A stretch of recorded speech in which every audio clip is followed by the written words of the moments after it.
Hello viewers, welcome to Brain Blitz Audios. Today we're looking at the very first chapter in the physics syllabus of grade 11, Cbse. The chapter is called Physical World. Now, to take this chapter in an easier manner, we'll be using the help of this mind map.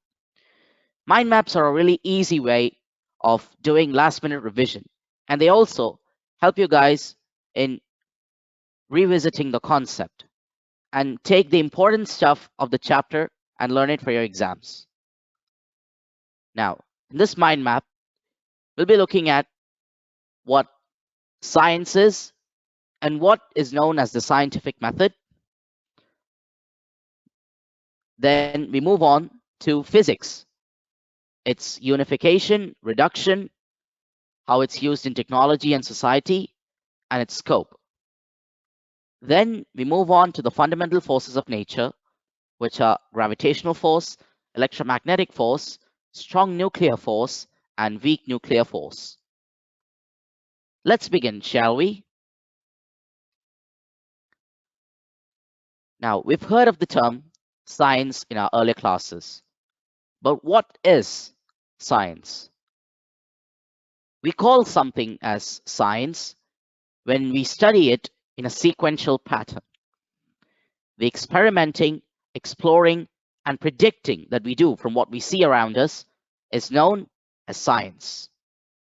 Now, to study science, we use something called the scientific method.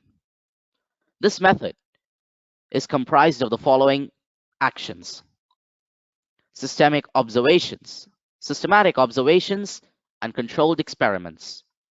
Then we move on to qualitative and quantitative reasoning, mathematical modeling, prediction, and verification or falsification of theories. So when we observe a phenomenon, we first observe it systematically and record our observations in units. Later, we do a controlled experiment based on the original phenomenon to find out whether our observations are still viable.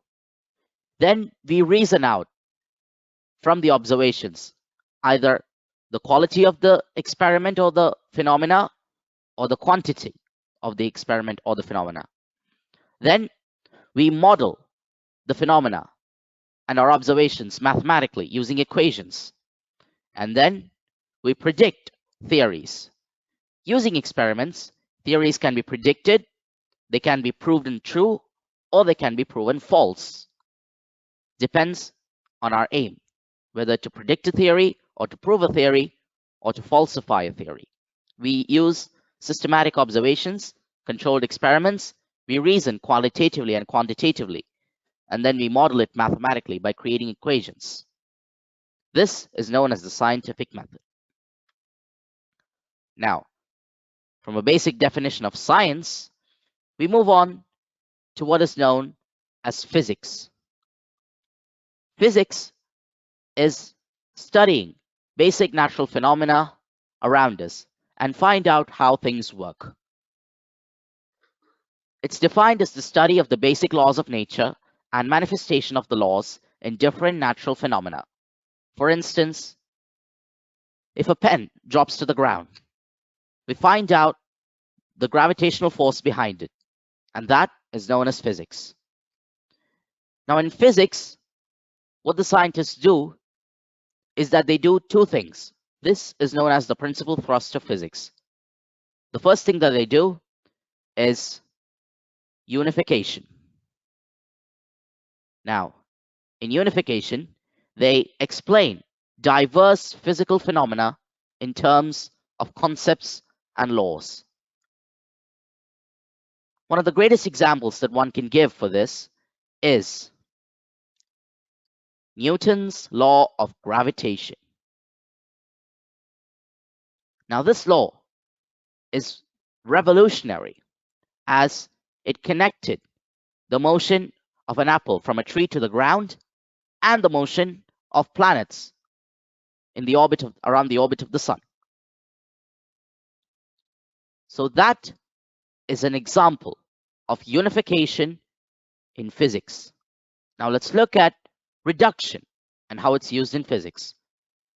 Now, reduction is used to derive the properties of bigger and more complex systems from the properties of its constituents into simple particles. Now, this kind of physics is usually seen in microscopic physics, the kind of physics that deals with atoms, molecules, nuclei, etc. And that's all you need to know about the principal thrust in physics. Those are unification and reduction. Now, let's look at the scope and excitement of physics. What does physics actually deal with? What kind of phenomena does physics deal with? Now, based on the type of phenomena that we deal with, there are two kinds of physics. Classical physics deals with macroscopic phenomena, large phenomena, and includes subjects like mechanics, motion of a body, electrodynamics, the flow of electrons in a body, optics, the movement and the bending and the reflection of light rays, and thermodynamics, the motion of energy and heat from a body to another. Now, these are the kind of subjects that we learn in classical physics or macroscopic physics. Quantum physics, however, is entirely different, and it's relatively recent.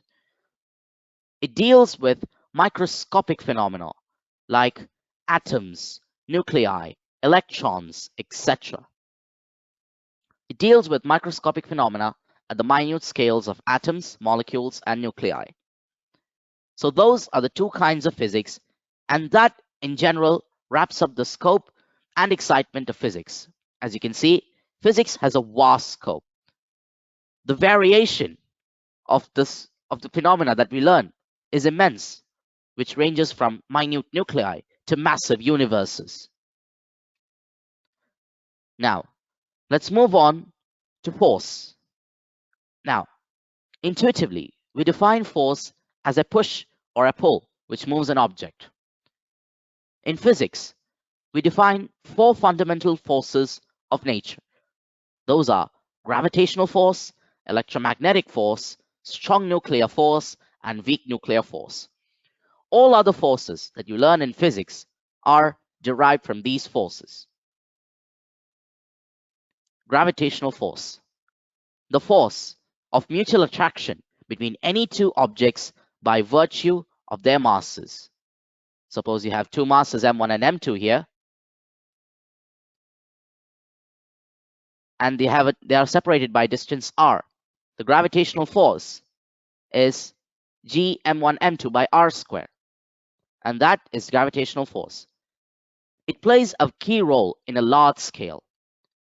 It deals with phenomena such as the phenomena of the universe, such as the formation and evolution of stars, galaxies, galactic clusters, etc. These are governed by gravitational force.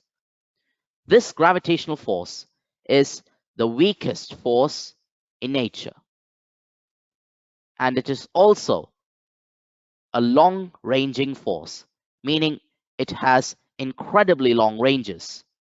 Therefore, if you go to any part of the universe, you will not escape gravity. Let's move on to electromagnetic force. Electromagnetic force is the force between the charged particles of the nucleus. So suppose there is a proton and an electron in a nucleus. Electromagnetic force deals with either a proton and an electron, or an electron and an electron. Now, this force is both attractive and repulsive, which is different from gravitational force, where the force was always attractive. Here, the force can be attractive and repulsive. Now, the important thing to note is that it is 10 raised to 36 times stronger than gravitational force between two protons for any fixed distance. Electromagnetic force is usually seen in atoms, such as the interactions between protons and electrons, the interactions between protons and protons, etc. These are governed by electromagnetic force. The third kind of force is strong nuclear force. This force has a very short range, which is 10 raised to minus 15 meters, and it is the strongest force in nature. It is the strongest among all fundamental forces. It is attractive in nature. So, in a nucleus, which is made of protons, the protons tend to move apart due to electromagnetic force, but the strong nuclear force overcomes it. Now, the important thing to note about strong nuclear forces is that they are only found in nuclei. Thus, they have very short range. So they're found in nuclei, and it's because of strong nuclear force that we are able to withstand ourselves. Otherwise, we would crumble under our own weights. The last kind of force is known as weak nuclear force. This kind of force has an even shorter range than strong nuclear force. Its range is given as 10 raised to minus 16 meters. Now, the important thing to note is that it is not the weakest force. However, it is weaker than strong nuclear force and electromagnetic force. But it is stronger than gravitational force. Now, the kind of particles that undergo weak nuclear force are leptons, pi mesons, and quarks. Now, these are the subatomic particles which undergo weak nuclear force. And that's all you need to learn from the chapter Physical World. It was interesting, wasn't it? It gave us a brief insight into what is science and physics and the fundamental forces of nature, which are pretty important to learn as they'll help you in future studies of physics in your grade 11 and 12. Now, we hope that you enjoyed this video. For more useful content, please go to our channel, Brain Blitz Audios, and subscribe. Thank you for watching the video. Until next time, goodbye.